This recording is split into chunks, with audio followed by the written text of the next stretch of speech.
The Grand Sapphire Hotel's restaurant was a picture of refined elegance, a place where the glow of crystal chandeliers met the quiet hum of hushed conversations, where the scent of seared scallops and fresh herbs floated through the air like a promise. But on this particular evening, the serene rhythm of fine dining broke the moment Douglas Grant stepped through the revolving doors. The staff felt it first, a subtle tightening in their shoulders, a flicker of exchanged glances, the silent language of people bracing for trouble. Douglas was the kind of wealthy that had never known the word no, a man born into money so old it practically had a crown. But where others with his background cultivated charm or at least a polished veneer, Douglas wore his arrogance like an expensive cologne, thick, unavoidable, and impossible to wash off. He didn't simply dine, he commanded the room as if it were an extension of his estate. He believed waiters were not people, but props in the theater of his life, existing solely to deliver his whims with perfect timing. His entrance was as deliberate as his insults. Every click of his Italian leather shoes against the marble floor seemed to announce, "I am the most important person here." Tonight, his temper was especially frayed. Word had spread among those who knew him well that he had lost a rare vintage wine at auction to a rival he despised, and earlier, someone had the audacity to park a modest Toyota sedan too close to his Bentley. By the time he reached his usual corner table by the tall windows, he was scanning the staff like a hunter choosing prey. The head waiter, Allen, knew the drill: rotate servers quickly, keep any one of them from suffering too long under Douglas's sharp tongue. But the man noticed the tactic immediately. "What's this?" Douglas said, his voice carrying just enough volume to make nearby diners look up. "A game of musical chairs for servants? I want one waiter, and I want them all night. If you can't manage that, perhaps you should be running a diner, not a fine restaurant." The words landed heavy, the room tightening in response. Waiters made excuses, urgent calls, sudden backaches, table emergencies, anything to avoid becoming his target. Allen's jaw tensed. This was going to be one of those nights. But before he could devise another plan, the kitchen doors swung open and a new figure emerged. Tall, poised, with an apron tied neatly over a crisp white shirt, she moved with the quiet confidence of someone who understood her worth. Her name was Amara. Just 2 days on the job, she had already noticed the way certain guests' eyes lingered too long or narrowed ever so slightly. She had grown up knowing how to read those looks, but she'd never let them define her. "I'll take his table," she said, her voice even, leaving no room for argument. The other waiters stared at her as though she'd just volunteered to step into a lion's cage. Allen hesitated, then nodded slowly. Amara adjusted the strap of her apron, smoothed her shirt, and walked toward the table that had made everyone else scatter. She wasn't here to survive the night. She was here to prove that no man, no matter how rich or unbearable, could make her small. Amara approached Douglas's table with a steady, unhurried stride, the faintest curve of a professional smile on her lips. Her eyes locked on his with the calm assurance of someone who had walked into far more hostile rooms and left unshaken. Douglas leaned back in his chair, his gaze sweeping over her in a way that carried both appraisal and dismissal, as though her very presence required his approval. "You're new," he said finally, his voice slow and deliberate, the way one might announce spotting an unfamiliar painting on the wall. "Let's hope you're better than the last one." He couldn't tell the difference between caviar and fish eggs. The remark was delivered like a test, his eyes narrowing to catch any flicker of discomfort, but Amara's smile didn't falter. "I'm sure we'll both know by the end of the night, sir," she replied, evenly, pen poised over her notepad, though she already remembered every word he'd spoken. Her calmness seemed to throw him, if only for a fraction of a second, before his trademark smirk returned. "Start with a bottle of Bordeaux, Chateau Margaux, 2009, he ordered, waving his hand vaguely as though already bored, then abruptly changed his mind. No, I want a Chateauneuf du Pape, 2007. "Wait, bring me the 85 Burgundy instead, the one with the gold label, if your cellar even has it." Most servers would have scrambled to keep up, apologizing or fumbling for a wine list, but Amara only tilted her head slightly.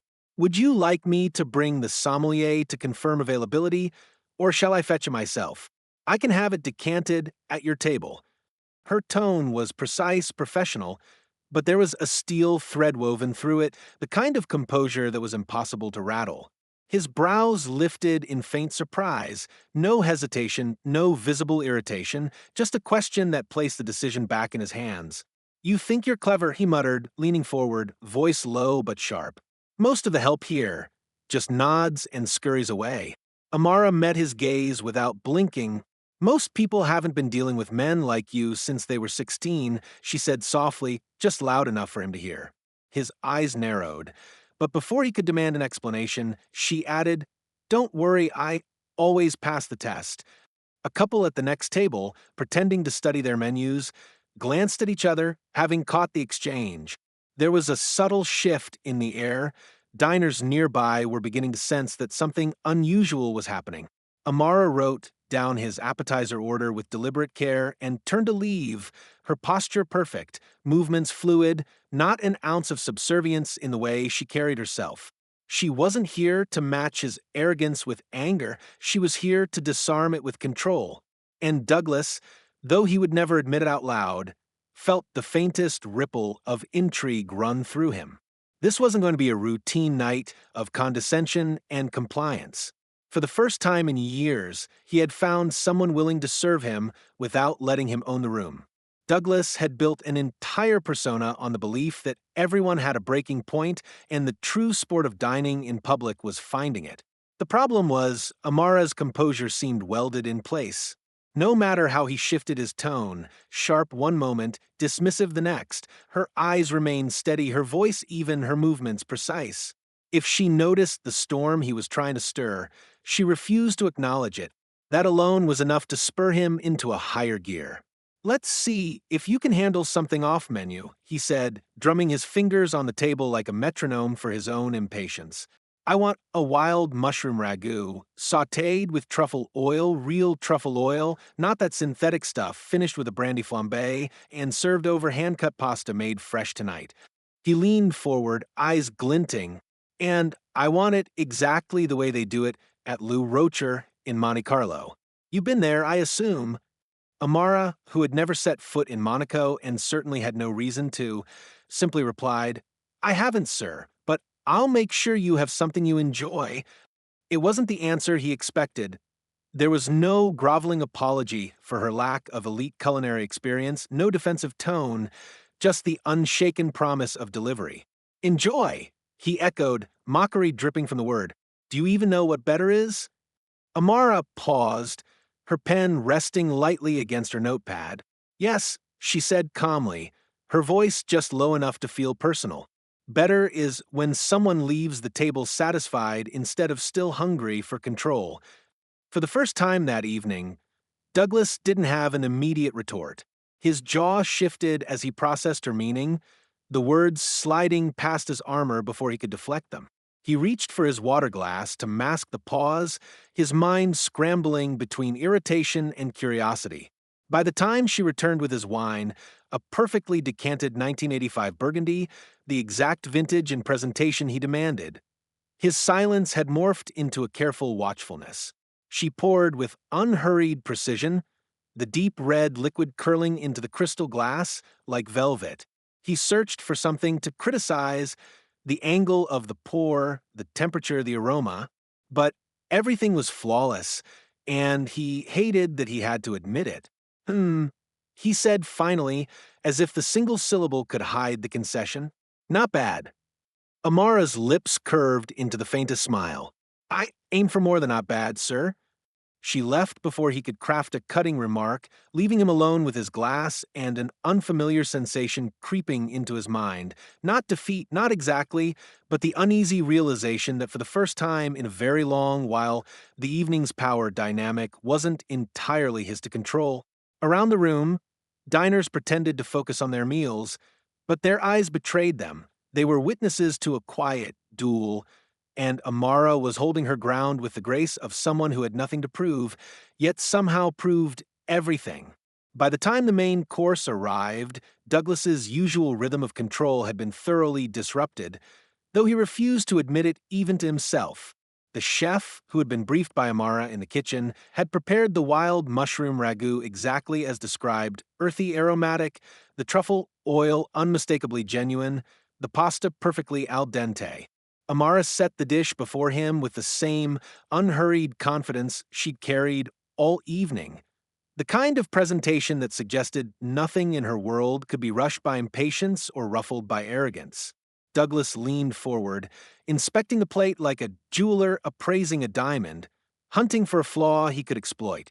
He was prepared to complain about temperature, garnish placement, or portion size, but everything was immaculate. Irritated, he switched tactics. "Tell me, Amara," he said, his fork hovering above the plate but not yet touching it. "What's a girl like you doing in a place like this? Don't tell me you actually enjoy fetching plates for people who can afford to be here." His voice dripped with the kind of condescension that sought to diminish someone before they could stand tall. Amara didn't flinch.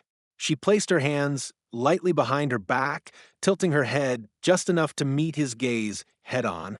"I enjoy meeting people," she said evenly. "Even the difficult ones teach me something valuable." The corner of his mouth twitched into what might have been the beginning of a smirk. "And what?" he asked, his tone sharpened with challenge. "Have you learned from me tonight?" Without breaking eye contact, she replied, "That wealth doesn't always buy taste." She delivered the words with such quiet composure that it took him half a second to realize he'd been insulted, and by then, she was already walking away. A couple at the next table stifled laughter behind their napkins, while a man in a tailored navy suit smirked openly into his wine glass. Douglas felt a flicker of heat rise in his face. He told himself it was annoyance, but deep down, there was an unfamiliar sting. He had made a career out of humiliating staff into submission, yet here was someone who not only refused to bend, but did so with elegance, without raising her voice or breaking her professionalism. He stabbed a piece of pasta with his fork, finding it annoyingly delicious, each bite robbing him of a complaint. Around him, the air seemed subtly different, lighter for some, tenser for him. He caught himself glancing toward the kitchen door, waiting for her return, not because he needed anything, but because he wanted to see what she'd say next. In the quiet between bites, Douglas began to notice an uncomfortable truth. This dinner was no longer about the food. It was about the conversation, the unspoken contest of wills. And for the first time in years, he wasn't entirely sure he was winning. By the time the plates from the main course were cleared, the sharp edges of Douglas's arrogance had dulled, not from lack of will, but from the persistent, unshakable presence of the woman standing before him. Amara had treated every unreasonable request as if it were a puzzle to be solved, every cutting remark as if it were background noise, and Douglas, for all his wealth and bluster, was beginning to feel something he rarely experienced in the presence of staff: curiosity. As she approached to offer dessert, he surprised himself by not reaching for another test or insult. Instead, he simply asked, "What's good here?"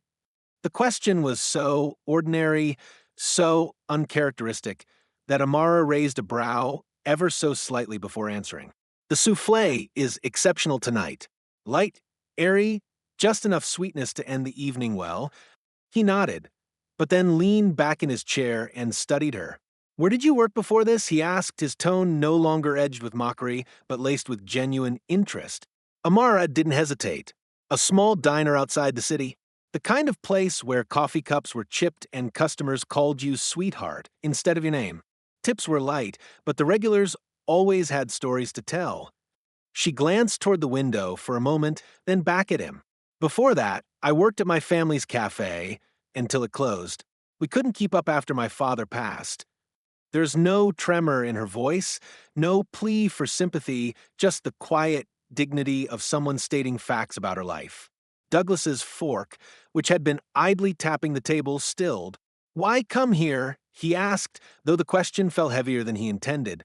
"Because I wanted to see how people behave when they think they're at the top," she replied simply. "It's educational." Her eyes held his just long enough for him to feel the weight of her meaning before she turned to place his dessert order. As she walked away, Douglas felt an odd tightness in his chest, the kind that comes when a mirror is held up and you're forced to see something unflattering. Around him, the restaurant hummed as always. Wine glasses clinked, forks scraped against porcelain, but for him, the sound seemed muted. When Amara returned with the souffle, she set it down without flourish, but there was a faint warmth in her smile that hadn't been there earlier. "Enjoy, sir." He took a bite, finding it impossibly light, the kind of perfection that should have prompted a smug comment about high standards being met. But no words came. Instead, he watched her walk back toward the kitchen, realizing that for the first time in years, he wasn't thinking about the food, the wine, or how to control the room. He was thinking about her words and how uncomfortably true they might be. Douglas had never been a man to leave a conversation unfinished, and as the night wore on, he found himself restless, waiting for Amara to return to his table not with another dish or a refill, but with the same calm defiance she had wielded all evening. The dessert was gone, the burgundy reduced to a shallow ruby pool at the bottom of his glass, yet the air between them felt charged, as though some invisible line had been drawn and both were deciding whether to cross it. When she approached to clear the last plate, he leaned forward, his voice lower than before. "You know," he began, "most people in your position would have broken by now. I make it a point to see how far I can push someone before they snap." Amara stacked the plates neatly, her movements unhurried. "I know," she said simply, her tone neither accusing nor conciliatory. "And I make it a point not to give people like you the satisfaction." The words hung in the air, weighty and deliberate. Douglas sat back, fingers drumming against the table once, twice, before he stopped himself. "People like me," he repeated, testing the phrase as if it were foreign on his tongue. "You think you've got me figured out?" She met his gaze without blinking. "I think you're a man who mistakes fear for respect. And I think you've been surrounded by people too afraid to tell you otherwise." A murmur rippled through the nearby tables, patrons pretending not to listen while straining to hear every word. Douglas felt the flush creep up his neck, but this time it wasn't the anger that usually followed public defiance. It was something closer to shame, though he buried it quickly under the familiar armor of pride. "You're bold," he said, his lips curling into a faint smirk, though his voice lacked its usual venom. "Dangerously so." Amara set down the final plate on the service tray, then straightened her posture as steady as it had been from the moment she first approached him. "Bold isn't dangerous," she replied. "It's honest, and sometimes honesty is the only way to cut through noise." She stepped back, giving him the choice to end the exchange or take it further. For a moment, Douglas was silent, searching her face for some crack in her certainty, some hint of weakness he could exploit. But there was nothing, only the unwavering calm of someone who had long ago decided they wouldn't be defined by the moods of others. Finally, he picked up his glass and finished the last sip of burgundy in one slow motion, setting it down with a soft click. "You've given me a lot to think about, Amara," he said, surprising himself with the sincerity in his voice. She nodded once, not as acknowledgement of victory, but as if to say the conversation had simply reached its natural end. As she walked away, Douglas noticed the shift in the room. The diners who had been watching returned to their meals, the hum of conversation resumed, and yet something in him remained unsettled, as though she had peeled away a layer he hadn't realized was there. When the bill arrived, tucked neatly inside a leather folder, Douglas stared at it longer than necessary, not because of the total, numbers had never been his concern, but because of what it represented. For years, he had treated dining out as a stage, every interaction an opportunity to remind others of his wealth, his influence, his ability to bend situations to his will. Tonight, the script had been rewritten, and he wasn't sure whether he'd lost or gained in the process. Amara returned, setting the check down with the same composed smile she had worn all evening. "Take your time," she said, her voice even, though her eyes seemed to hold a trace of something softer, perhaps acknowledgement of the long duel they'd waged across the table. Douglas glanced up at her, studying her face in the quiet space between words. "You've been the most interesting service I've ever had," he admitted, each word chosen carefully, as if confessing too much would cost him something. "Interesting is better than agreeable," she replied. "Agreeable is forgettable." He let out a breath that was almost a laugh, though it came tinged with self-awareness. Without another word, he pulled a pen from his jacket pocket and signed the bill, adding a gratuity that made the total nearly double. Amara didn't glance at it, didn't let her eyes flick down the way most servers did when confronted with a figure that size. Instead, she accepted the folder and said simply, "Good night, sir." It was the same farewell she would have given any other guest, and somehow, that made it sting and soothe at the same time. As she walked away, Douglas found himself resisting the urge to call her back, to say something that would erase the subtle distance she kept, but he knew instinctively that any attempt to reclaim the upper hand now would be hollow. Rising from his seat, he made his way toward the exit, his reflection catching in the darkened glass of the restaurant's front door. He looked the same, impeccable suit, polished shoes, a man the world would still label powerful, but there was a quiet shift beneath the surface. Outside, the city was alive with movement and noise, but the night air felt sharper, cleaner. He thought about her words, about fear mistaken for respect, and realized uncomfortably how much truth they carried.